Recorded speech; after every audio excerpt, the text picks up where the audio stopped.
Hi everybody, Rob here from Price Studios, and welcome to this video where I'm going to answer a question I had on one of my other videos the other day, which is about how do you animate one mesh based on the movement of another.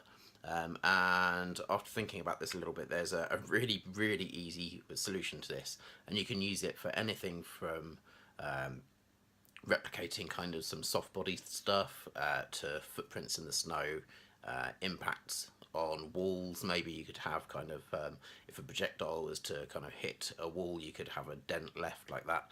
So I'm just going to show you. It's a really quick one. It's just a simple deformer, but it has so many uses, and it's probably more based towards you guys who are less experienced and earlier on in your career, or as a hobby or whatever, but it's still worth talking about. So let's go into Cinema 4D and have a look. Okay, so here we are in Cinema 4D, and I have just two objects in the scene. I've got this plane, which has just a very simple shader on it, which is, if we just go in here, you can see all I've got is just colour, which is tiles, and the tile shader is set up to be lines. So I just have some nice stripes, and just basic default reflectance. And I also have I have an HDRI which is on a sky object, which is just hidden from here to keep things simple, and a shiny black material with a little bit of bump on the ball. Now, one thing it's worth looking at here is this is Cinema 4D R19, so we have some nice viewport options. Now, I'm not using AMD's Pro Render here, I'm just using the standard viewport, but we've got some lovely depth of field, and you can access this by going into the options here, and you can choose to show a few different things. We have reflections, shadows, noises, which I've got turned on, although there's not really much in the way to see there, and depth of field. Now, the depth of field is coming from a camera, which is in my other layer here, so if I would just bring those two things back, my camera, you can see, is set to quite a small depth of field,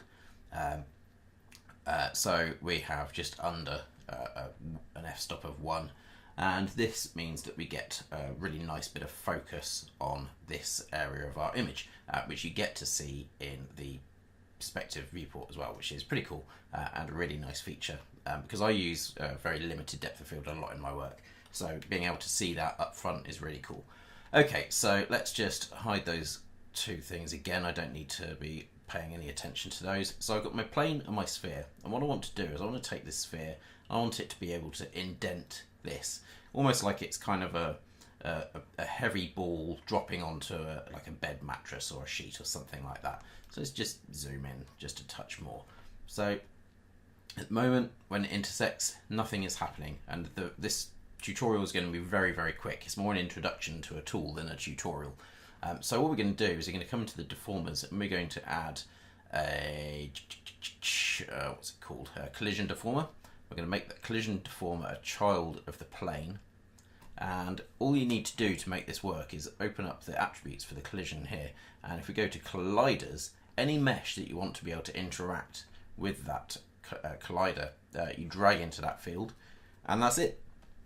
All you have to do now is animate this sphere. In fact, let's just unchild that again so it has no effect, and we'll animate the sphere. Let's just open up my timeline controls. I'm just going to animate the position, and I'm going to do this very quick and dirty. Let's just give myself a few more frames to play with. 120 frames, okay, and let's start keyframing. So I'm going to go down there, go to about just under a second, and it's going to drop to, let's say, about there. Let's keyframe way less than a second, and I'll go back up, keyframe, bit less again, down, but maybe not quite so far, keyframe, and then again, just up, above, just like this. So this is going to pretend it's kind of a little heavy for the underlying material to actually support, so it's going to just rest on it a bit like that. So what I'm going to do is just open up a timeline, and we'll go in F-curve mode. Let's just have a look at this. Let's just enlarge this a little bit so we can see what we're looking at, and here we go. So this is actually not too bad. So it sinks down low, bounces up a bit, back down, up a bit more, maybe not quite so much. Let's just take that one keyframe, move that down. Like so. Okay, so I think that's going to be good. I think the timing is alright, kind of big bounce, little bounce, and then just a small little jitter. So that's good. And now when I put the collision, let's just play through actually. Let's just go. Okay. So that first kind of drop down might be a bit slow, but that's fine. Okay, stick the collision back under the plane, and now when I play this, you'll see that this will deform like a big heavy weight is kind of sitting on it. So if you imagine, this could be used for kind of someone's bottom, could be sitting on a mattress or a soft chair. It could be footprints in sand or snow.